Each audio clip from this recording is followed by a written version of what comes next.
My name is Ian Walsh, and this is Masters of the Market.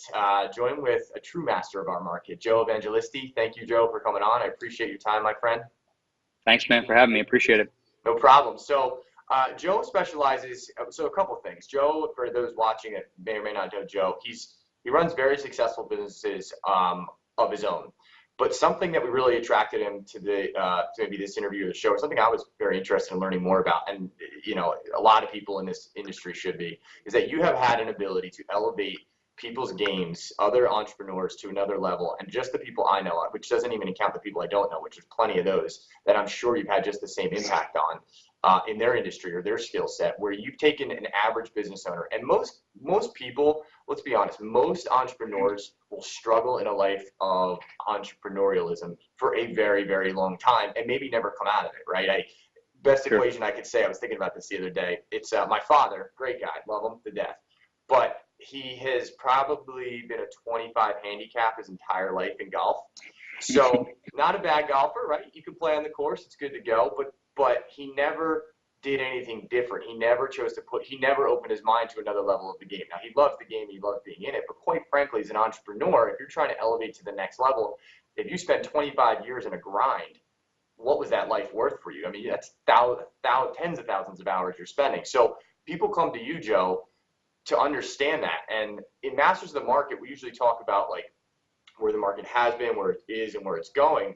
With a guy like you, you're going to have to, or not you, but other people have to learn to adapt their entire business, whether it's real estate or not, into adjusting markets. So can you tell me like what you've noticed in the types of people you've dealt with, the businesses you've dealt with, say from 2008 till, we had the crash and then it came up, and then into now, like how businesses adjust and how have you helped them adjust? And I've Sure. seen people come through this with you, so I know it works well. Yeah, no, of course. And to go back to what you just said, I mean, don't think that we're not adjusting too. I think the best people in any business are always thinking 2 to 3 years in advance. You absolutely have to, especially in the real estate game. I mean, this is not, we're not selling widgets. It's not like, we can just sell X widget for X period of time. I mean, we're working in a real estate market, which is controlled by the market. So we actually constantly have to adapt and adjust and start to think about these things. Back in 2008, what was the big difference? The big difference was that not everyone and their brother was a wholesaler, right? There was no wholesalers. If there was a wholesaler, I mean, I had a few friends that were wholesalers. They didn't even call themselves that. There wasn't even a brand or a term for that yet, right? So I think that's probably a big adjustment in our market since then. And a lot of people have made a lot of money off of being a wholesaler in the last 10 years, which is a great thing. I think you're already starting to see that start to choke down a little bit because everyone's getting into that market. Everyone is a quote unquote real estate investor, right? But, and I'm not taking anything away from those people because our team does it just as well. But, the fact is that I think you're going to see a lot of constraints on that as the market starts to go down because people are going to have to, work on better deal structure. They're going to have to be able to sell deals to rehabbers. There's going to be less rehabbers with money. There's going to be a lot less cash investors in the market as the market starts to go down. Do I see a gigantic crash happening on the horizon? No, I don't think it's going to be like 07, 08, back in the day when I first got into the business. I think it's going to slowly start to shave down like we expect it to. I mean, there's market cycles and we're going to head into one. My hope is that it takes, another year and a half to start to see that, but it could be sooner. We all have to adapt and adjust. And I think that a lot of that has to do with hedging your risk, paying attention to exit strategies. If you're in the rehab game, making sure that you don't have too much inventory that you can't move. If you're in the wholesale game, making sure you're not growing a gigantic team and spending so much money on, marketing and things like that you're not going to be able to adjust to when the market changes. There's going to have to be some ways to hedge your bets over the next couple of years. And, people just have to be prepared for that. But, it's coming, right? Yeah, I think we all know it's coming. Right. I mean, I always hate to be, unfortunately, I'm in the business of underwriting, and the world's going to end as a lender always, right? That's my world. Sure. But it is, and I guess the thing is this, like, it's easy to make money in this market, right? It is. So, like, Absolutely.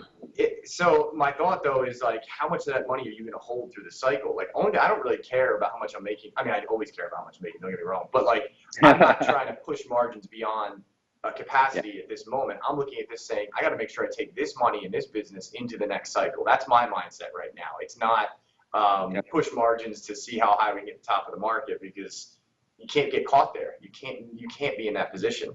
So when you guys have, you know, I want to dive into some of the stuff you do with the mentorships and so forth, because I think that stuff is so interesting. Can you give me like a rundown of, like, I don't know, I know you guys just had one a few weeks ago in this market. What is that like? What's the structure of it? You guys come in on a Friday. Walk me through it. I'm just curious. Yeah, so really it's a 2-day intensive. I mean, you know, we spend 48 hours straight with each other. Usually it starts at 8:30 on a Wednesday. This next event's going to be Thursday, Friday, but normally it's Wednesday, Thursday. Start 8:30 a.m. We work straight through till about 6 p.m. Almost nonstop. We have a lunch and we eat lunch and we work right through it.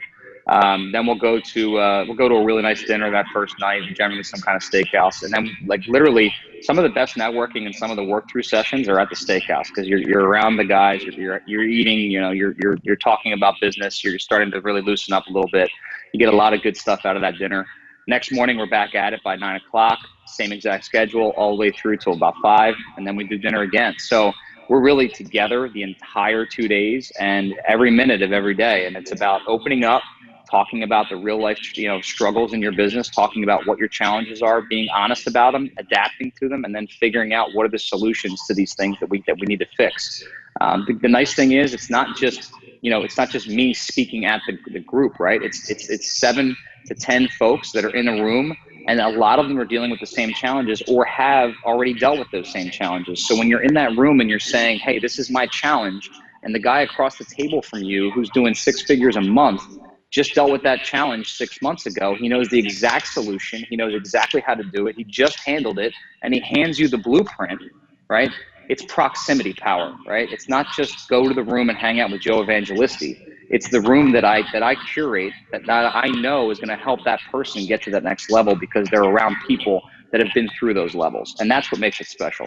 So I'm a firm believer in that concept. I was just talking the other week, or actually Friday, to a guy about what I consider like active learning. I think it's the new future of learning in general. Like people, I got no problem with books. I know books are great, but to me, a book is not information that can come back and forth at you. It's dead information. Not dead in the sense that you can't benefit, but it's not reciprocating information that you can grow with. So I've always been a huge believer in what they call them now. They call them online message boards and forums and so forth. And the reason I believe in those is because of the concept of what they do. And the concept of what they do is, if you know how to filter people correctly, you can get to some of the greatest minds on the planet and interact with them instantly, which is, to me, active learning.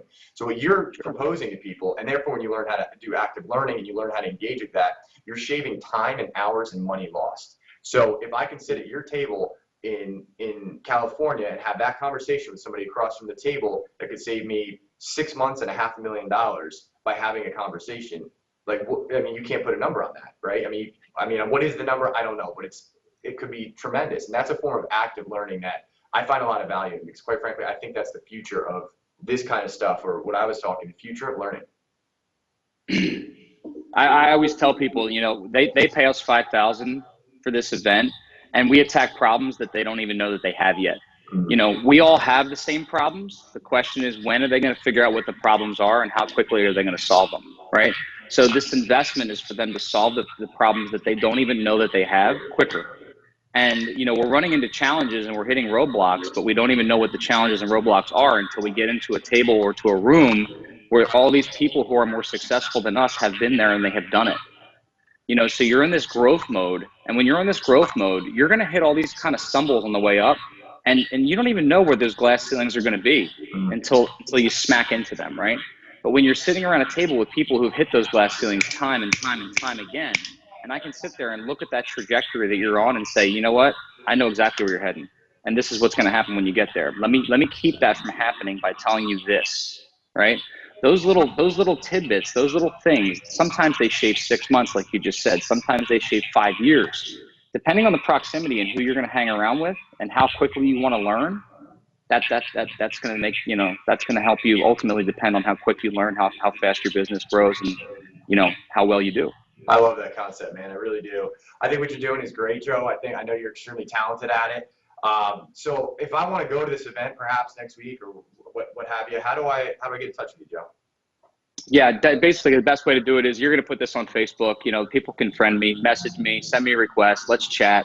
You know, like to just figure out what's going on with your business. What are your challenges right now? What are your wins recently? And, you know, we'll just start the conversation because after that, we get on the phone and we talk about your business, see where you're at. Perfect, guys. I would, for what it's worth, Hard Money Bankers would approve Joe on this one because if you're trying to grow your business to the next level, or you're stuck in a spot like there's, and you're local, especially if you're local. I guess you don't have to be local for the California one, but a lot of people seeing this will be local. I mean, there's a guy in your backyard that, I mean, you can individually call me after this and ask, you know, the people about the people that you've touched and the people's businesses that you've had a direct impact on, because I'm not lying. I'm not making this up on tape. Like, these are people that over the last 10 years, I was literally friends with them. Just have, you know, they were not a bad business, I guess, but all of a sudden it's been in the last several years, these guys, and every one of them, I say, hey, what happened? What happened? Joe happened. Joe happened. So I don't know. There's something special going on there. And Joe, I appreciate your time, man. And California it is. Ian, thanks, brother. Appreciate it. Thanks for having me on.